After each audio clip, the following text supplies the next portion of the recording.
Bien, volviendo al punto en el que estábamos, entonces decíamos que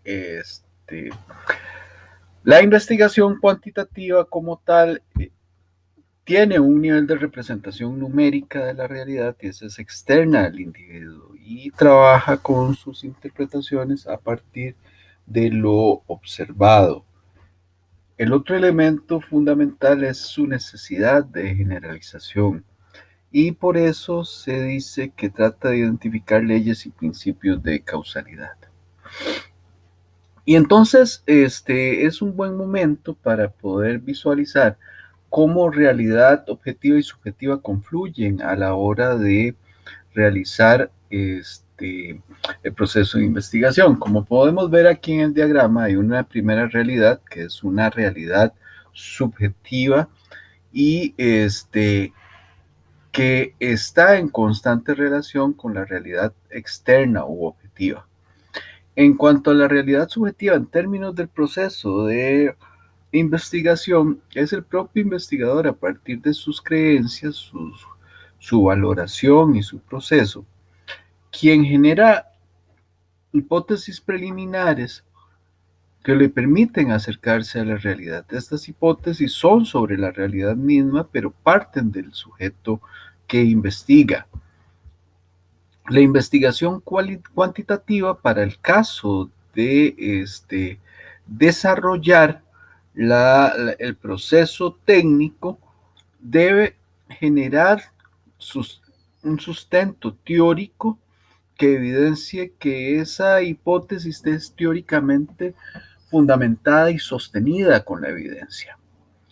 Entonces, si la realidad coincide, se aceptan las hipótesis mediante el desarrollo de pruebas.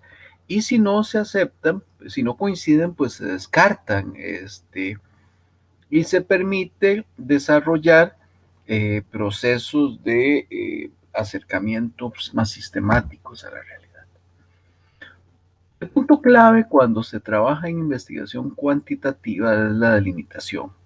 Básicamente, cuando se hace investigación cuantitativa, tiene que delimitarse muy claro la relación entre los conceptos o variables que yo deseo trabajar y, y esa relación entre conceptos y variables, su nivel más básico de delimitación es la formulación de una pregunta. Y esa pregunta pues nos dará las orientaciones específicas para el desarrollo de las pruebas empíricas y estadísticas con las que trabajaremos. Pues, ¿qué se ocupa para formular un problema? Básicamente, objetivos de investigación que nos lleven a una pregunta, justificar esa pregunta desde el punto de vista teórico, desde el punto de vista práctico y decir fundamentalmente por qué esa investigación tiene sentido, ver la viabilidad de poder ejecutarla y también evaluar las deficiencias que tendría el propio proceso de investigación.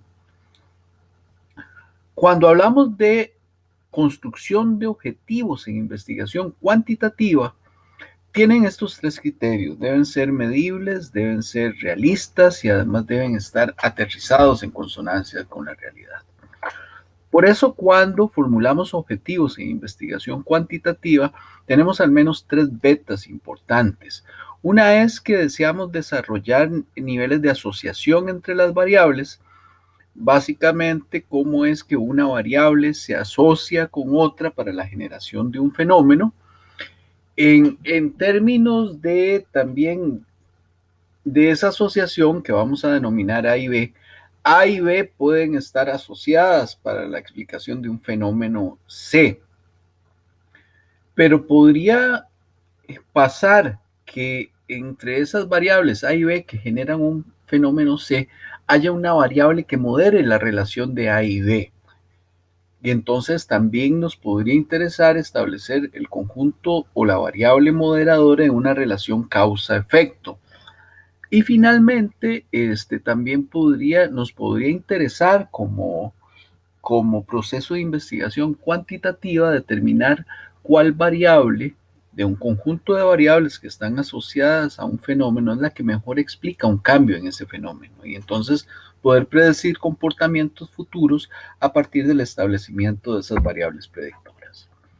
Sí es bueno que recordemos básicamente que es una variable. Una variable es un atributo que posee un fenómeno, que tiene la particularidad de que puede ser o medido directamente o indirectamente observado.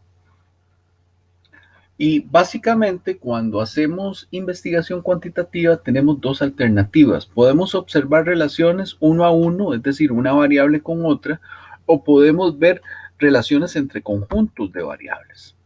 Y entonces necesitamos recordar los tipos de variables con los que trabajamos. Por ejemplo, variables cuantitativas y variables cualitativas. Una variable cuantitativa es aquella que podemos medir directamente y que tiene un parámetro directo de medición. Por ejemplo, la distancia. La distancia es una variable cuantitativa y podemos medir directamente la distancia en términos de kilómetros. Una variable cualitativa sería la belleza.